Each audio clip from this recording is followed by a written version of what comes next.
How would you describe your relationship with sleep? Do you struggle with falling asleep or staying asleep? Has the quality of your sleep been dragging down your life? Or maybe you've tried other sleep aids only to find they didn't do the trick. Here's the deal. Sleep is the cornerstone of overall health. When we get good sleep, both our minds and bodies operate at their peak. And quality sleep can also sharpen our focus, boost energy, and elevate our moods. So how do we reach that perfect dream state? 3 words. Beams Dream Powder. It's been an absolute game changer for me. I've struggled with insomnia off and on, and overall, falling asleep has always been a challenge for me. My listeners get a special discount on Beams Dream Powder. They're science-backed, healthy hot cocoa for sleep with no added sugar. Better sleep has never tasted better. I've taken over-the-counter sleep aids for longer than I'd like to admit, and I feel so much better taking something with natural ingredients. Other sleep aids can cause next-day grogginess, but Dream contains a powerful, all-natural blend of reishi, magnesium, L-theanine, apigenin, and melatonin to help you fall asleep, stay asleep, and wake up refreshed. If you want to try Beam's best-selling Dream Powder, get up to 40% off for a limited time when you go to shopbeam.com/noise and use code NOISE at checkout. That's shopbeam.com/noise and use code NOISE for up to 40% off. You're listening to Make Some Noise podcast Minisode number 634.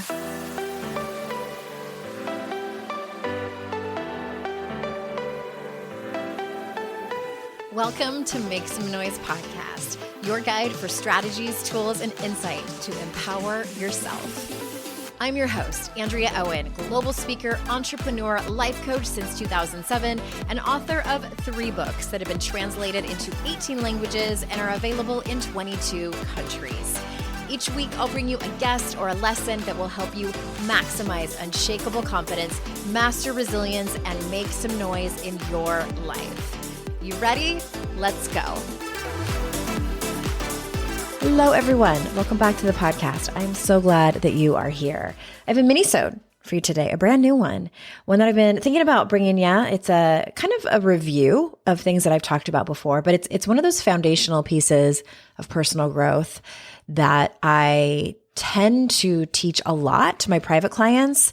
This has changed my own life. It was one of the very first things I learned in personal growth. And it's so important that I want to bring it back every once in a while, every couple of years or so. I want to put out a solo podcast to remind you of how to implement this in your own life.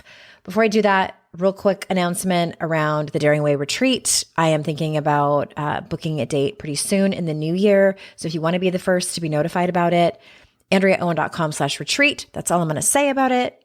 All of the information is on that page, as well as the sign up button to be the first to be notified when I open up registration. All right, let's get into it. Today, we're talking about rewiring your brain to get what you want. And the reason that I titled it that was very intentional. One of the things that I noticed in myself, I didn't actually notice it until it was pointed out to me, because it was sort of one of those, well, it's just the air I breathe. If I was a fish, it was the water that I swim in. So why would I even notice that this was happening? And that's around negative self-talk patterns. And not so much like negative thinking, but it's sort of the beating yourself up. It's the self-doubt. That sort of talk was something that was incredibly eye-opening to me around 2007 when I was first in life coach training in Los Angeles, California, sitting in one of those conference rooms, and the instructors were talking about it. At the Coaches Training Institute, they call it the saboteur, which I love that word, but it's basically, they kind of personified it as this entity or voice, if you will, that tells us that we aren't good enough, tells us that we shouldn't. The voice of reason. And I want to pause for a minute and say that not everyone has specific thoughts that sound like an articulation of, their own voice. And some people, it's more or less a feeling, but most of the people that I encounter have some kind of ticker tape type of voice that's going through their head at all times. And it might sound different person to person, the speed of it, how quickly the thoughts bounce around. But again, not everyone has that.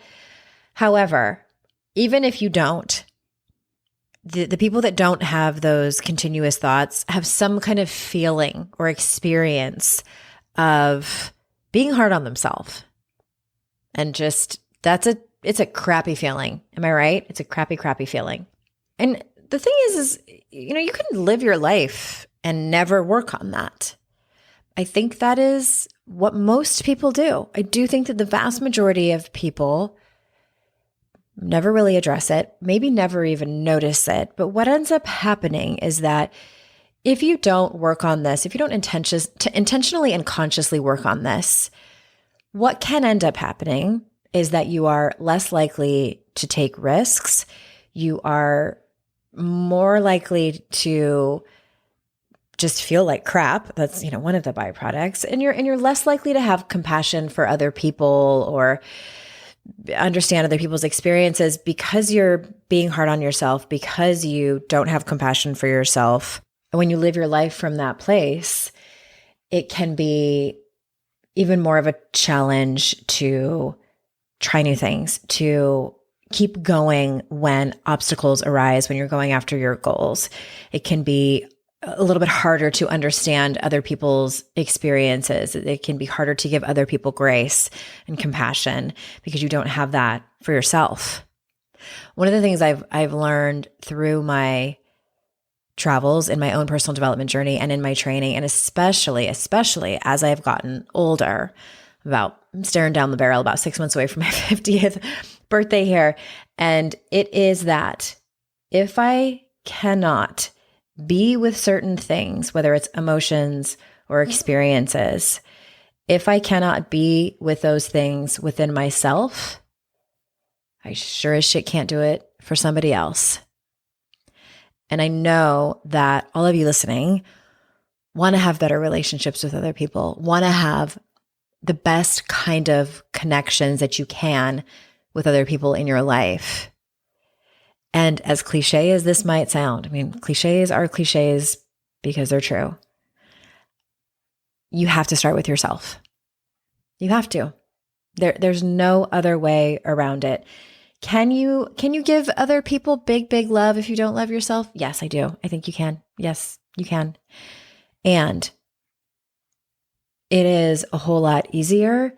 And in my experience, you can love at a whole new level when you have love for yourself, when you have compassion for yourself, when you have grace for yourself, all of those things. So it can start with your thoughts.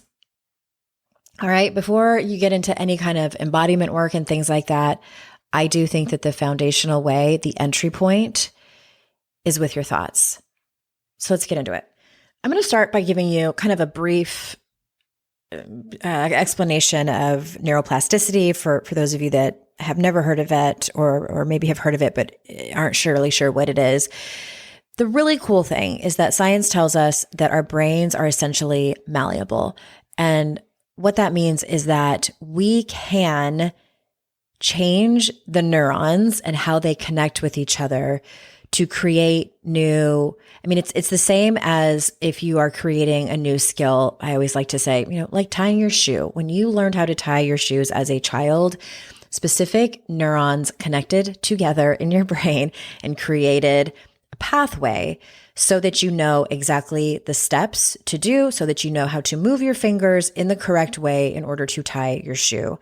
Those pathways become so natural that we don't even think about it anymore. We can tie our shoes without much thought. We can probably have a conversation with someone while we do it. We can think other thoughts while we're tying our shoes. It just becomes a pathway. Just like if you went on a hike and there was a meadow with a path running through it, with a dirt path where the grass had cleared, where the foliage, the vegetation had moved away. It's essentially the same thing in our brains. And what science tells us is that you can rewire that. And if we're talking about tying our shoes, you can learn a whole different way to tie your shoes, and those neurons are going to change. So you learn this different way of doing it. And it is the same with our thoughts. There's also this really cool stat, and I don't know the research on it. I've heard kind of variations of it, but we essentially have the same thoughts repeated day in. It's something like 70 or 80% of our thoughts every day are the same thoughts that we had the day before and the day before and the day before. So most of the time we are thinking the same things over and over again. And this, our self-confidence and the way that we talk to ourselves about goals, risks, how smart we are, how capable we are, how resilient we are, that's the same. It's the same. So I'm sure you've heard the saying in personal growth around the statement, I am, and then you fill in the blank, or, whatever you think you are, that's what you'll be. I'm misquoting it, but it's something around those lines. And it's the way that you think about yourself will manifest into reality many times, yes. And so the reason that I'm telling you that is because it's exciting. You can rewire your thoughts. You can change the way that you think about yourself. You can change the way how capable that you think that you are. And the problem that I see people running into is that they hear strategies like the one I'm about to tell you, or they read about it in a book, or even, hear some advice from their therapist, and they go home and they try it for a day or so, and it doesn't work, and they throw in the towel. I used to run a challenge. It was a 7-day challenge at one point, and then it was a 5-day challenge around this exact strategy that I'm going to tell you. And what I heard a lot is on day 2, people would say, I tried it, and then I went back to my negative thinking. And I would say, yeah, that's how it works. It is like learning a new language.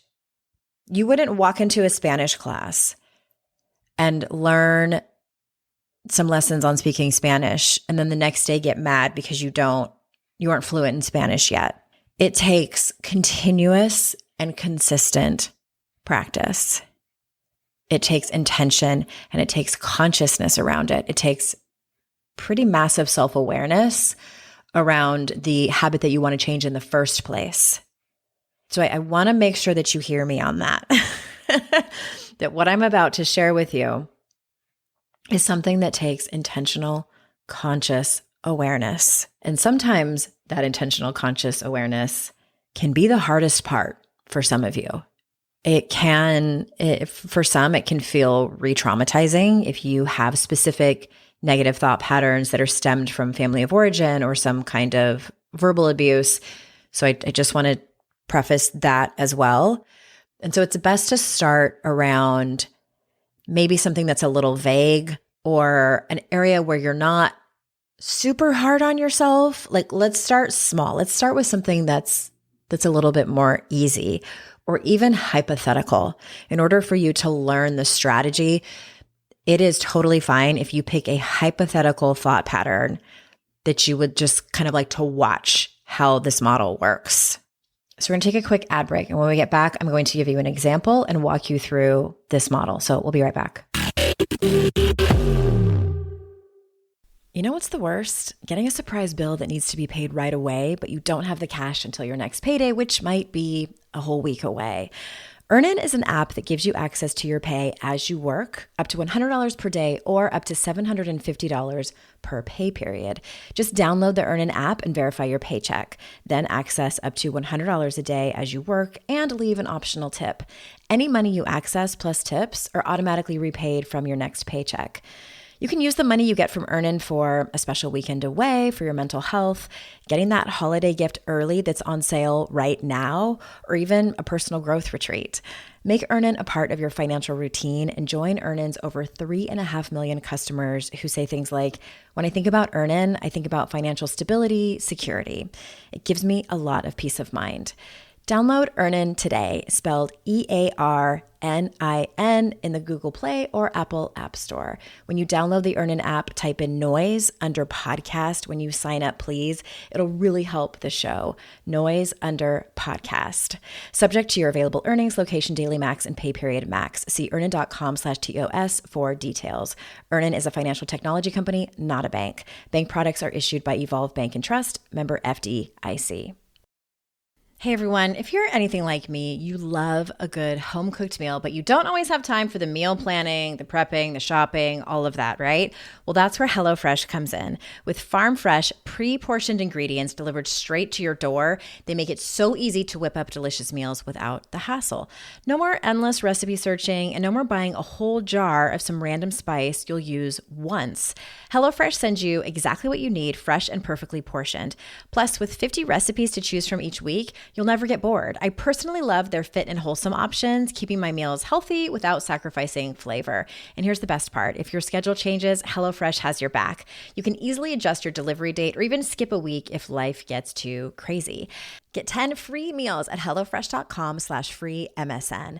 Applied across 7 boxes, new subscribers only, varies by plan. That's 10 free HelloFresh meals just by going to HelloFresh.com/free MSN. This is what you do when you've just found that statement handbag on eBay and you want to build an entire wardrobe around it. You start selling to keep buying. Yep, on eBay. Over that all-black everything phase? List it and buy all the color. Feeling more vintage than ever? It's out with the new and in with the pre-loved. Next thing you know, you've refreshed your wardrobe basically without spending a dime. Yeah, eBay, the place to buy and sell new, pre-loved, vintage, and rare fashion.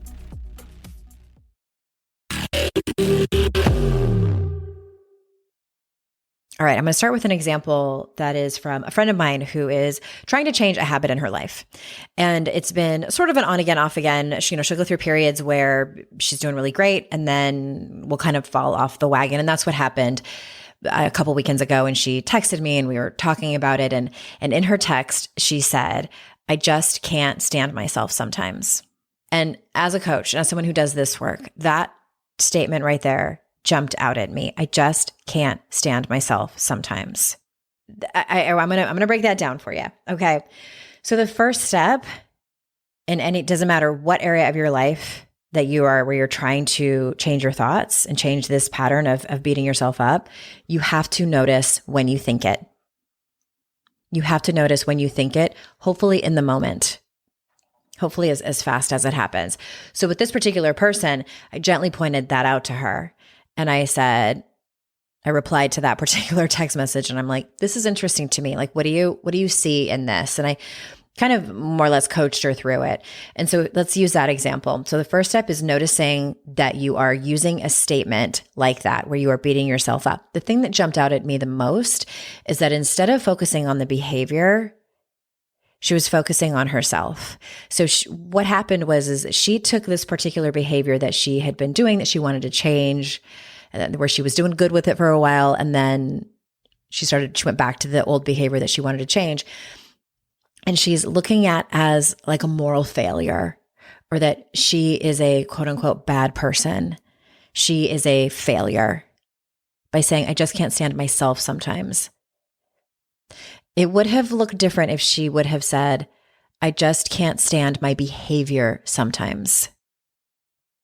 I just can't stand my behavior sometimes. Those are two radically different statements. Do you see the difference? And I'm not going down the rabbit hole today around shame work. And this is the Daring Way retreat. This is what we work on. But by saying, I just can't stand myself sometimes, that is shame-based. And I just can't stand my behavior sometimes is more guilt-based. And you might be thinking, it's just semantics, Andrea. It's not that big of a deal. The research tells us that it is a big deal. Again, I'm not going to get into it, but just trust me on this. Those two statements are radically different. And I'm going to tell you the next step of what to do. So the first step is catching yourself when you say things like that. I just can't stand myself sometimes. The statement might sound like, why can't I ever just do this right? Why can't I get my life together? This is never going to work out. I'm never going to be able to do this. I'm never going to be able to change. I'm never going to be able to be better at this. It will never work out, et cetera, et cetera, et cetera. You can fill in the blank with that. So the first step is noticing it's around self-awareness. The second step is not necessarily to switch to a better thought yet. It is not necessarily to tell yourself a positive affirmation and completely think the opposite thought. The next step is to take a beat. Just notice that you're saying it. Try your best not to beat yourself up for beating yourself up. I call that the ultimate ass kicker. That's not helpful either. The next step is what I call a pattern interrupter, because again, you're trying to interrupt the thought pattern. You just notice that you said, I just can't stand myself sometimes. The next thought is either a visual or a different neutral thought. I'm going to give you some examples.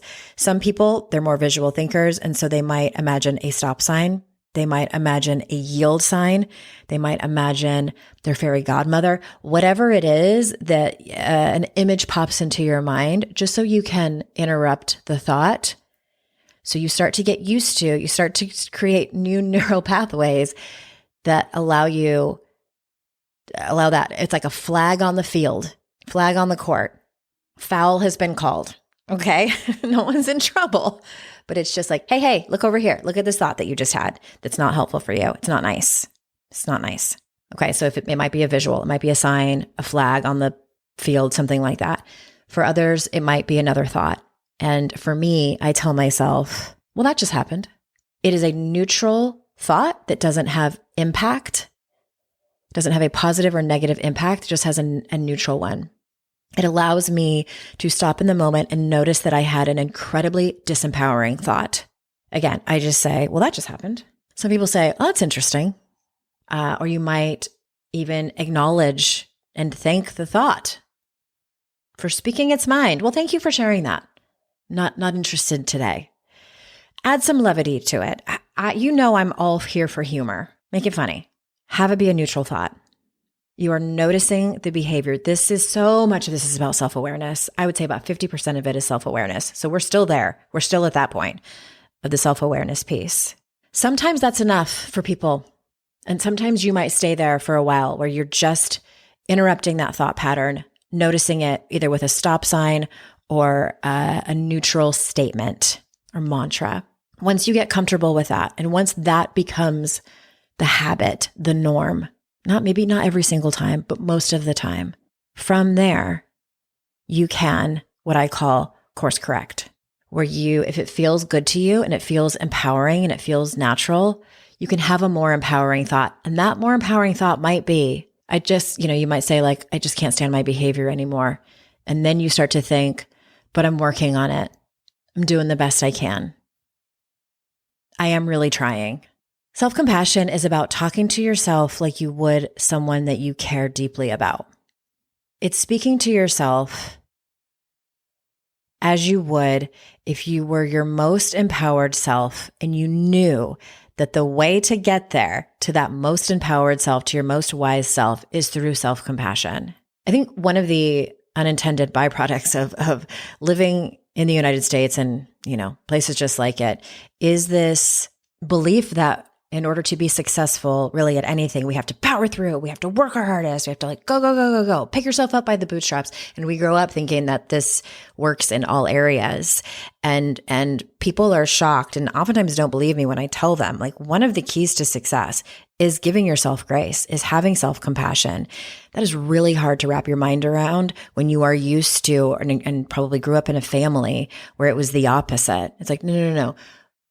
I need to get my ass kicked in order to be the best version of myself. Well, is that working? And does that feel good? Even if it is working, does it feel good? If it does, if it's working swimmingly and it feels really amazing and empowering, by all means, keep doing what you're doing. But if it doesn't, if you're tired and exhausted and feel beat down, then try this. Try this one on. If you would have told me 15 years ago that the key to my success is going to be self-compassion, I would have laughed hysterically. The funniest joke you've ever told me. And here I am all these years later. You're like, yeah, it actually is. Having grace, having self-compassion, resting, being kind to myself and to others is really the best and fastest way. So to summarize, the first one is noticing. Noticing when you're having self-defeating thoughts, when you're being too hard on yourself, when you're beating yourself up. Then have some kind of mantra or visual that is neutral in order to interrupt that pattern. And then the third step is course correcting and creating new thoughts that will create new neural pathways in your mind so that those are the go-to when you make a mistake, when you quote unquote fail at something, when things don't work out as you wanted them to. So hopefully, eventually, and this is what happened to me, is that you most of the time automatically go to some kind of thought that is more compassionate, gives you more grace. I want to end by saying this. Do I still have moments where I beat myself up? Absolutely. Especially when I am physically sick, when I am tired, when I have things stack up, when I have difficult things stack up, or I have kind of taken some missteps and there's like a lot of them. Yes, I do. And the difference now is that I always notice very quickly and I course correct as best I can and as quickly as I can. It's messy sometimes. It does not always look as perfect as I'm explaining it here, but it does work. And it takes intentional practice, months and then years. And then eventually you'll get to a place where being more compassionate, having more grace for yourself is your new normal because the pathways in your mind have been created and set. All right? All right. If you want more information on this and want to work with me privately in order to hone this in, this is what I do with some of my private clients. We get down to the nitty gritty and I hold you accountable around these exercises in your life. So you can shoot us an email. You can go over to AndreaOwen.com/contact or email us at support@AndreaOwen.com. Thank you so much for listening. I hope this was helpful. And remember, it's our life's journey to make ourselves better humans and our life's responsibility to make the world a better place. Bye for now. Hey, did you know there's free secret podcast episodes waiting for you that are not part of my regular podcast feed? Yes, AndreaOwen.com/free. And you just sign up. You get a link sent to you. It's very secret. It's like a secret club. We don't have a secret handshake. Don't worry about that. But it's these motivating podcast episodes that I made for you. They're under 20 minutes each. There's 3 of them. They're for wherever you are in your life. So head on over there and grab them. They range from really supporting you and seeing you where you are and being compassionate, all the way to giving you a giant kick in your ass and telling you how amazing and gorgeous and phenomenal you are. So AndreaOwen.com/free and get your hands on that free podcast feed.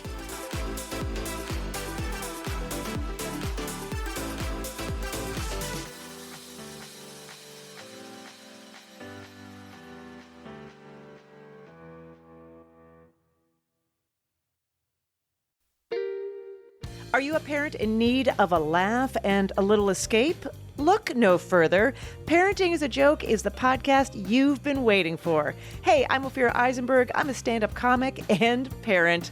And each week I chat with one of my top comedian pals who, just like you, are juggling careers, busy lives and schedules, and raising a family.